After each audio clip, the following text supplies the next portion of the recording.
So sa mga mahilig sa Borga guys, may papakita ko sa inyo mga Borga. Mga Borgang kalapati namin na ginagamit namin na pangkarera. So kinukuros namin sa magagaling na babaeng kalapati, tapos nililipad namin. So may ilan-ilan kami ditong Borga.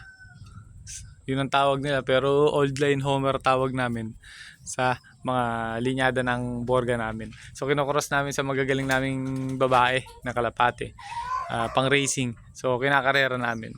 So ito yung isa. Oh. White Borga yan, oh. Oh, laki ng ilong. Puti kasi kaya hindi masyadong halatain yung ilong, pero pag nakita nyo ng malapitan yan, personal, malaki ilong. Ayan, oh. So ito pa isa. Oh. Sa mga may hilig sa ano dyan, sa mga Homer, sa mga Borga na manonood natin, talagang magugustuhan yung video natin. So ayan, solid yung ilong niya, no?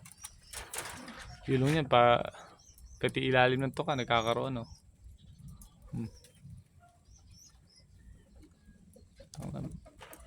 Ayaw magpakita ng maganda, ayan, no? Solid. So ito yung isa pa, oh.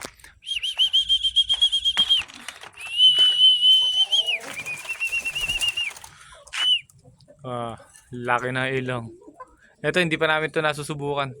Nasubukan pa lang namin yung puti. May ililipad tayong puti na anak na to ngayong south.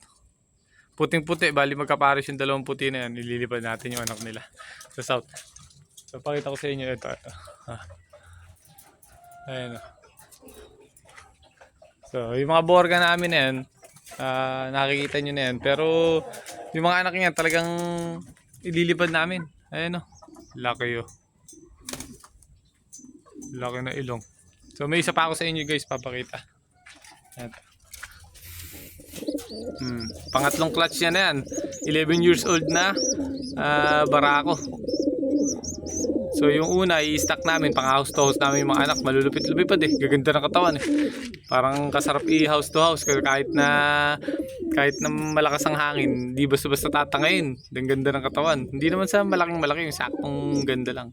Tapos yung pangalawa, naka-ring ng summer. Tapos ito, pangatlong clutch, naka-ring din ng summer. So ayan, pakita ko sa inyo kung gaano kasolid to.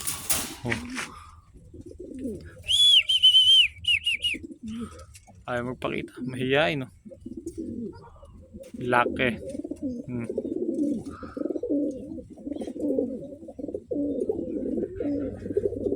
So yun guys, hanggang dito na lang muna. Pinakita ko na sa inyo yung mga gamit namin Borga.